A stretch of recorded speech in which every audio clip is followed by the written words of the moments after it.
Sometimes, an unexpected event, a loss, a failure, an illness can completely overwhelm us. It can take the ground from under our feet, leave us not knowing where to go, without understanding why all this is happening.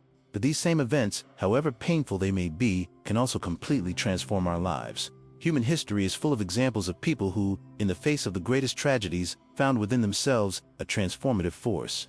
Such was the case with Zeno of Citium, the founder of Stoicism. After losing his entire fortune in a shipwreck, everything he had built, everything he possessed, he faced a crucial choice: to succumb to despair or to seek a new meaning for life. He chose not to be destroyed by material loss. Instead, he turned inward, seeking the meaning of life through philosophy, through deep reflection on what truly matters. And from this decision, this inner transformation, was born one of the most influential schools of thought in history of philosophy that teaches resilience, focus, self-control, and wisdom in the face of adversity. But what does this have to teach us today? So many centuries later, it has everything to teach us. Because life continues to be made of unexpected events. It continues to be made of challenges that arrive without warning, of losses that catch us off guard, of moments that test our faith, our strength, our ability to move forward. Each of us faces our own trials. For some, it's the loss of someone deeply loved. For others, it's a painful separation, the end of a relationship that seemed to last forever. For still others, it's financial difficulties that bring anxiety and fear of the future, or health problems that make us question everything. These challenges affect everyone, rich or poor, young or old, believer or non-believer. No one is immune to life's trials, because we are here, in this material world, precisely for this reason: to learn, to grow, to evolve through experiences. And here is the great spiritual truth we need to understand. What truly changes is not the challenge itself, but how we react to it. You can wake up in the morning, look at the day that begins, and say with gratitude, "What a blessing. Another opportunity to live, to love, to learn, to serve." Or you can look at that same day and lament, "Damn it. Another day of problems, another day of difficulties." External reality remains the same. What changes is the internal perspective. And that perspective, my friend, is a choice. The choice is ours. It always has been. It always will be. God gave us free will precisely for this reason, so that we can choose how we will react to life's circumstances. We don't have control over everything that happens to us, but we have complete control over the attitude we will have towards what happens. And that's where the difference lies between those who are destroyed by adversity and those who are transformed by it. It's not adversity itself that determines our destiny. It's our response to it.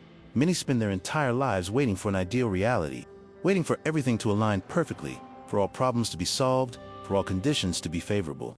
And while they wait for that perfect moment that never arrives, they forget to live in the present. They forget to enjoy today. They forget to extract beauty, learning, and meaning from this exact moment, imperfect as it is. True spiritual wisdom lies in embracing the present moment, with all that it brings: joys and sorrows, victories and defeats, light and shadow. It lies in not getting lost in the anxiety of the future, imagining catastrophes that may never happen. It lies in not clinging desperately to the past, to "what if I had done things differently," to "why did that happen?" The past is gone. The future is not yet here. All we have, all that truly exists, is this present moment. And it is in this moment that we must anchor our attention, our gratitude, our faith. There is a profound teaching that can help us understand this better. Imagine that life strikes us with arrows of suffering. The first arrow, the painful event itself, is inevitable. It is loss, illness, failure. This arrow will strike us all at some point. It is part of the human experience. But there is a second arrow. And this second arrow is one we ourselves shoot at ourselves. It is the revolt against what happened. It is the incessant complaining. It is the discouragement that makes us give up.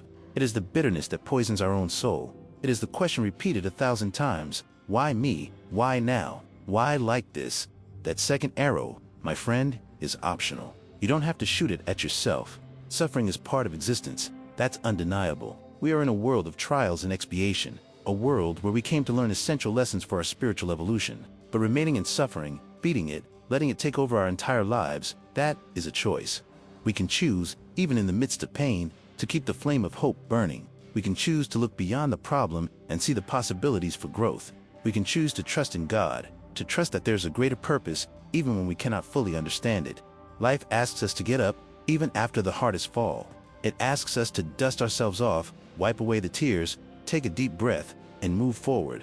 Not out of obligation, but out of love for ourselves, out of respect for the gift of life we have received, out of faith in the divine plan that sustains us.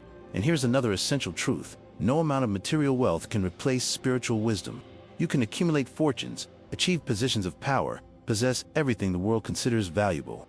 But if you lack inner peace, faith, love, and understanding, what good is it? Zeno lost everything materially, but gained something infinitely more valuable: understanding about life, about himself, about what truly matters. And that is a treasure that no shipwreck can take away, that no crisis can destroy. Focusing on the light, on what can be done with love and serenity, is the way to overcome moments of darkness, because darkness will always exist. Challenges will always come. But light will also always be available within us, around us, emanating from God. And when we focus on that light, when we direct our attention, our energy, our faith toward what is luminous, what is good, what is constructive, darkness loses its power over us. It is still there, but it no longer dominates us. Every difficulty we face is a chance to awaken our inner strength. It's an invitation to delve deeper into ourselves and discover resources we didn't even know we had. It's an opportunity to access the divine that dwells within us, that spark of God, that spiritual essence that is stronger than any adversity. Because you are not merely a body subject to the storms of material life. You are an immortal spirit, an eternal soul, a son or daughter of God. And within you resides an infinite power of transformation, of healing, of overcoming. But this power is only activated when you consciously choose to use it. When you choose, in the face of challenge, not to let yourself be defeated. When you choose, in the face of loss, not to lose faith as well. When you choose, in the face of pain, not to harden your heart, but to let it open even more to love, to compassion, to understanding, resilience, presence, and faith. These are the three keys that transform pain into growth and chaos into wisdom. Resilience is the ability to bend without breaking, to fall and get back up, to withstand the impact and still continue. It is the spiritual flexibility that allows us to adapt to circumstances without losing our essence. Presence is being here, now, fully aware of this moment. It's not about escaping to the past or the future, but about fully inhabiting the present, extracting from it all that it has to teach us. And faith is deep trust in God, in life, in the process. It is believing that there is a greater meaning, even when we cannot see it. It is knowing that we are not alone, that we are supported, guided, and infinitely loved. When we cultivate these three qualities, resilience, presence, and faith, no storm can destroy us. We may be shaken, yes. We may suffer, yes, but we will not be defeated. Because within us, there is a strength greater than any external adversity. So, if you're going through a difficult time right now, if you're facing a loss, a failure, a pain that seems unbearable, know that this too shall pass. Everything passes. That's a law of life. Nothing is permanent. But also know that you have the power to transform this experience into wisdom. You have the power to extract learning from this pain. You have the power to emerge from this situation not broken, but strengthened. Trust in God. Trust in the process. Trust in yourself and in the divine strength that dwells within you. And remember, each new day is truly a blessing, a new opportunity to live, to love, to learn, to grow. Don't waste this opportunity complaining. Use it to evolve, to become a better version of yourself, to shine your light in the world. Did you like the message? Then like, share, and subscribe to the Messages from the Soul channel. Your participation helps bring hope and light to more people. May God bless you, strengthen you, and always guide you. And may you find, in every challenge, an opportunity for spiritual growth and a closer connection with the divine.